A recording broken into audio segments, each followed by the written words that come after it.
Greetings, my name is Brenda. Not so long ago, I was just a regular person, navigating through the everyday sameness, looking for something more fulfilling. There was this dream I harbored within, a dream of opening my bakery. This wasn't just any wish. It was a dream that filled my thoughts, giving my life a direction and a purpose I hadn't felt before. So, one day, I mustered up the courage to discuss it with my husband, Brian. Brian, I began, I've been thinking about starting a bakery. A bakery? Are you serious? You don't have the experience or the skills for that. It's just a fantasy, he replied, skepticism clear in his tone. But my passion was undeniable. I love baking, and I want to contribute to support us, I told him. What's the point, Brenda? You're chasing after impractical dreams, he said. I knew it seemed unlikely, but my belief in myself was strong. I believe in this. I want to create something meaningful, something that spreads happiness, I responded. Brian was unconvinced. Look at the reality. We have bills and responsibilities. Your bakery won't pay the bills. It's just a waste. Yet, I stood firm in my resolve. I have to believe in myself, Brian. I don't want to live wondering what if. Fine. Do what you want. But I'm telling you, it's going to fail. I won't back this up, he dismissed. Despite Brian's lack of faith, I didn't let his words deter me. I started saving money and baking from our home, proving that my dream had a foundation. Brian, I've managed to save some money and kickstart my home-based bakery, I shared, hoping for some support. A home bakery? I told you, it's a waste of time, he retorted. I know the odds are against me, but I'm giving it everything I've got, I said, trying to stay positive. Be realistic, Brenda. You can't match up to the big names. It's just a hobby, not a legitimate business, he argued. To me, it's more than a hobby. I'm determined to make this work, I countered, my resolve unshaken. Motivated? You need to see the reality. This venture is going nowhere. It's draining your time, our time together. You're so buried in baking that you neglect everything else, he lamented. I'm sorry you feel neglected, but I'm doing my best to juggle everything. This business is very important to me, and I wish you could see that and offer your support, not criticism, I explained, hoping to bridge the gap between us and our dreams. Seeing the dedication I poured into my venture, only for it to seemingly stagnate, was incredibly disheartening. Despite the lack of visible progress, I clung to the belief in my potential and continued to work tirelessly. The encouragement came in small doses. Friends who sampled my creations had nothing but praise, describing my food as delicious. All I needed, I reasoned, was a bit of marketing to turn things around. I held on to hope, thinking that maybe, just maybe, Brian's skepticism would morph into respect once my business began to turn a profit. Then one day, my world was upended in the most unexpected way. Brian didn't return home. Concerned, I tried reaching out to him, thinking perhaps he was caught up at work. But my calls went unanswered. The following day, he finally called. Brenda, start packing your bags, he said abruptly. Confused, I replied, Packing? Are we going somewhere? Not we, just you, he stated coldly. Me? Where am I supposed to go? I asked, a sense of panic rising within me. Out of my house, he declared. I'm going to marry Helen. I want her to move in, so you need to leave before she arrives. His words hit me like a freight train. I was immobilized by shock, unable to fully grasp the gravity of what he was saying. What? Why? I began, but before I could get the words out, he hung up. Confusion and sadness enveloped me, and I collapsed, overwhelmed by the sudden turn of events. As I wallowed in my thoughts, a doorbell rang, snapping me back to reality. I rushed to the door, hoping against hope for some explanation. Opening the door, I was confronted with the sight of my younger sister, Helen, clad in white, hand in hand with Brian. The shock was palpable. Have you not left yet? Brian's words were like daggers. Why would you do this? If there were issues, we could have talked, I managed to say, my voice trembling. Why this betrayal, Brian? What was I lacking that you sought someone else? The situation was a stark deviation from the struggles I faced with my bakery, a personal betrayal that cut deeper than any business failure could. You lack everything. You're just a housewife who can't even make me happy. Look at Helen, she's stunning and perfect. She brings me joy. You're always preoccupied with household tasks or that pointless bakery, Brian coldly asserted, his words cutting deep. Busy? Who am I doing all this for? For you? For our home, right? I retorted, trying to defend my actions and the love I poured into our life together. It doesn't matter anymore. We're over, and it's time for you to leave. Either you leave by yourself, or I'll force you out, he declared, the finality in his voice leaving no room for argument. Helen's smirk only fueled my anger. What's so funny? You're my sister. How could you betray me like this? I asked, disbelief and hurt mingling in my voice. Your sister? Oh, please. I'm in a different league. My new husband is wealthy, and unlike you, I can keep him satisfied. So, you should leave. We're having our wedding party tonight, and you better be gone, Helen taunted with a sense of superiority. For the last 3 years, I had poured my heart and soul into making my marriage work and into pleasing Brian. But it was all for naught. Helen's words made me feel utterly inadequate, as if I was never enough. That house, though legally Brian's, was filled with my efforts and memories in every corner. Yet, within moments, everything I held dear crumbled before my eyes. Blaming fate, I left the place that was once my home. As I wandered, lost in my turmoil, I was suddenly yanked aside. It was a woman. What? Mary! I was taken aback, anger and surprise intermingling. Are you blind? You were walking right in the middle of the road. A car could have hit you, Mary exclaimed, concern laced with frustration in her voice. Mary, a friend from my childhood, and here we were, reconnecting under such bizarre and distressing circumstances. Her words snapped me out of my daze. I had been so consumed by my thoughts that I hadn't noticed the danger I was in. The thought of what could have happened sent shivers down my spine. Are you listening? What's wrong with you? Mary pressed on, noticing my distant gaze. Yes, I'm sorry. Thank you, Mary. I managed to muster a mix of gratitude and confusion in my voice. It's okay. Do you need help? Where are you going? I can give you a ride, she offered kindly. Where was I going? I had no close friends nearby to turn to. My parents lived far away, and I didn't want to burden them with my troubles. Brian had been my world, and now, stripped of that identity, I felt a profound sense of shame and loss. Honestly, I found myself at a loss for what to do next. Actually, I have no idea where to go. But could we maybe head to a restaurant? I just realized I'm incredibly hungry. How about you? The thought struck me suddenly, highlighting a hunger I hadn't noticed amidst the chaos. But then, the reality of my situation dawned on me. I had left everything behind, including my wallet. I'm sorry. I don't have any money right now, I confessed to Mary, feeling a mix of embarrassment and helplessness. Don't worry about it. We're friends. Let's go, Mary assured me, her kindness offering a momentary solace. We arrived at a restaurant that seemed out of place in my current life. A beautiful establishment with a grand chandelier that immediately captured my gaze. Didn't you move to New Zealand? What brings you back?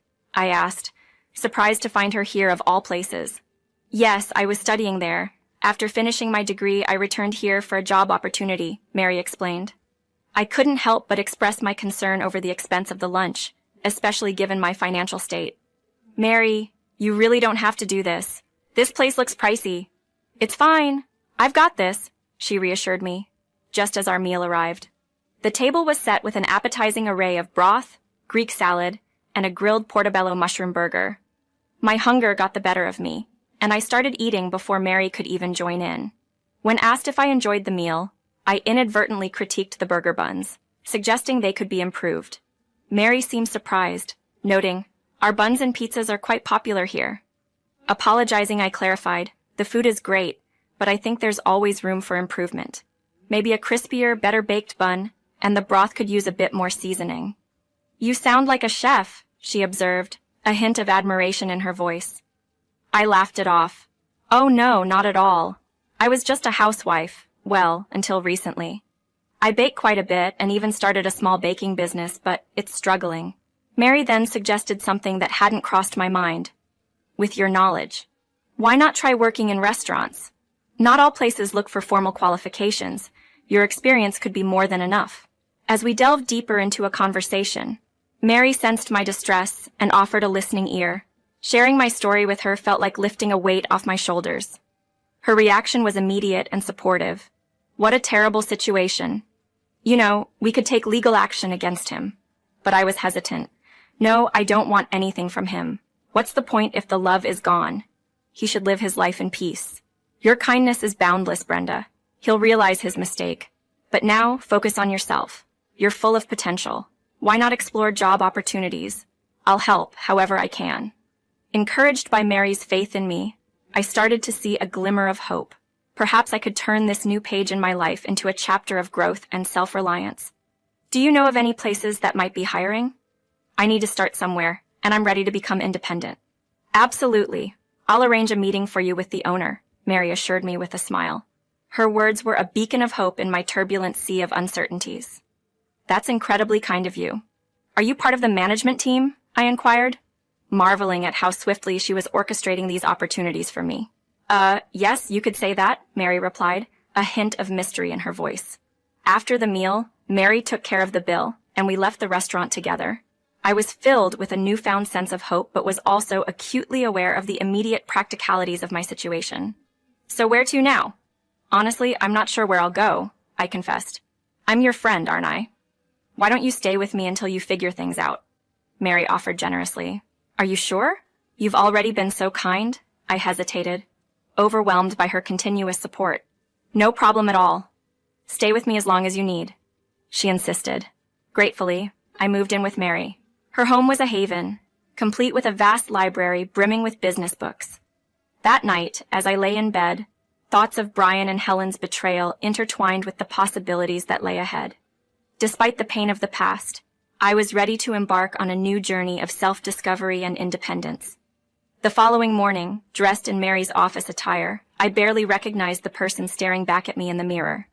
The reflection showcased a confident, smart individual, a stark contrast to the apron-clad, tomato-scented version of myself I had grown accustomed to. A fleeting thought crossed my mind. Could this transformation have saved my relationship with Brian? But I was quickly snapped back to reality by Mary's voice. You look smart. Ready for the interview? She asked. Yes, hoping for the best, I replied, a mixture of excitement and nerves swirling within me. Mary drove me to the restaurant, explaining where I needed to go before heading off to her meeting. As I entered the waiting area, the magnitude of the moment hit me. It was my very first job interview. Mustering all my courage, I stepped through the door, only to find myself face to face with a familiar figure. Sorry, can I come in? I asked, momentarily taken aback. Hey, Brenda, there's no need to be formal. Come and sit, Mary gestured, her voice warm and inviting. I took a seat opposite her, realizing then that she was the owner of the restaurant, the very establishment I had unwittingly critiqued the day before. A wave of embarrassment washed over me. Sorry, Brenda, I wanted to surprise you. I didn't mention it yesterday to avoid overwhelming you, Mary explained, a gentle smile on her face. So, shall we start the interview? I asked, eager to move past my initial shock. Actually, I think we've seen enough to make a decision. But the head chef would like you to work in the kitchen today. We'll discuss the job role and other details tomorrow, Mary informed me. Thank you so much, Mary, I said, gratitude filling my heart. No need to thank me. Just do your best in the kitchen, she encouraged. Entering the kitchen, I was awestruck by the bustling environment that felt straight out of a cooking show. It was a world I had always admired from afar, and now I was about to be a part of it. Walking into the restaurant kitchen for the first time, I felt like I was stepping into a whole new world. A world I had only dreamed of being a part of. Given the task of recreating the broth we had the day before and improving the burger buns, I poured my heart into the cooking, eager to showcase my potential. To my delight, the head chef was impressed by the tweaks I made, offering high praise as my colleagues savored each bite.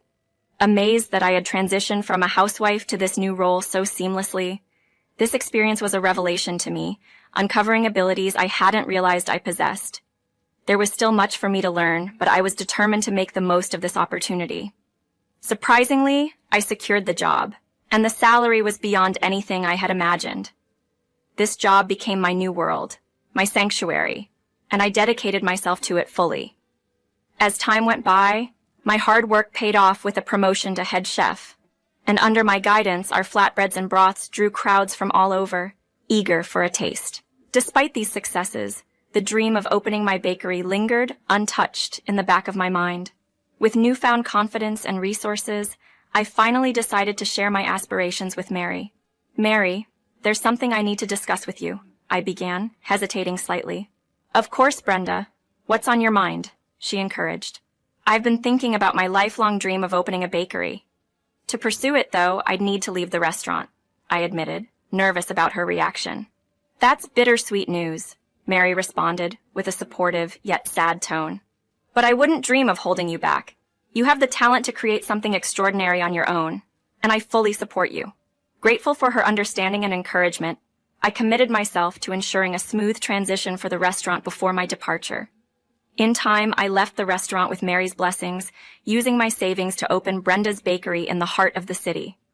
Assembling a talented team, we worked tirelessly to make the bakery a reflection of our passion and dedication to quality. To our amazement, the bakery not only met but surpassed our expectations. The community embraced us wholeheartedly, celebrating the exceptional quality of our bread and pastries. Buoyed by this success, we expanded into a full-fledged restaurant, quickly becoming a beloved gem of the city. Our little establishment was even featured in food magazines, a testament to our hard work and the community's support. This journey, from the depths of despair to achieving my dream, was a testament to the resilience of the human spirit and the power of believing in oneself. Brenda's Bakery had transformed into a brand, a testament to my dreams coming to life. Inspired by the memorable chandelier in Mary's restaurant, I decided our new restaurant deserved an equally unique interior. Soon, I was sifting through offers from numerous top-notch design firms, eager to find the perfect fit for our space. Then, unexpectedly, a call from the past disrupted the present. Hello, I'm Brian from Blue Haven Interiors, calling about the design contract for your restaurant. May I schedule a meeting with the owner? It was Brian, my ex-husband, the one who had once turned my life upside down. Why now? Why him? A storm of emotions, anger, sadness, and surprise swirled within me. Brian, is that you? I asked, barely masking the tumult inside me. His response was hesitant. Oh, Brenda? I didn't recognize your voice. It's different now. What do you want? I pressed, not ready to tread into the past shadows. I'm sorry, Brenda. I was wrong before, unable to see your worth and potential. Please forgive me, he pleaded, his voice laden with regret. But the wounds he'd left were too deep. You shattered my trust, Brian. It's too late to apologize. Please, just leave me be. Despite my clear disinterest, he persisted, begging for a mere 10 minutes of my time. Reluctantly, I agreed to listen, remembering all too well how he had dismissed my pleas in the past. He spoke of his failures, his dismissal from his previous job, and his struggles at Blue Haven Interiors. This contract, he claimed, was his last chance to salvage his career.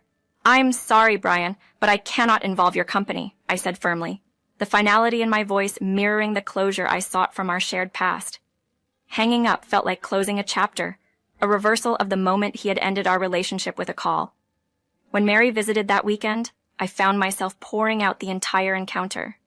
She had become more than a friend. She was family. Mary listened intently, her reaction a mixture of shock and understanding. Brenda, he's getting a dose of his own medicine. But let's not dwell on this. Let's enjoy our day. I agreed, trying to put the incident behind me. Yet Brian's message arrived soon after, a plea for reconciliation and promises of divorce from Helen, claiming a newfound appreciation for what we had. But as I sat there, sharing gelato with Mary, I felt nothing for Brian's plight. My journey had moved me beyond his reach, into a life filled with success and genuine relationships. I've moved on, Brian. I wish you the best. I texted back, a simple yet powerful declaration of my independence. And with that, I continued to relish my gelato, savoring the sweetness of my freedom and the success that was entirely my own.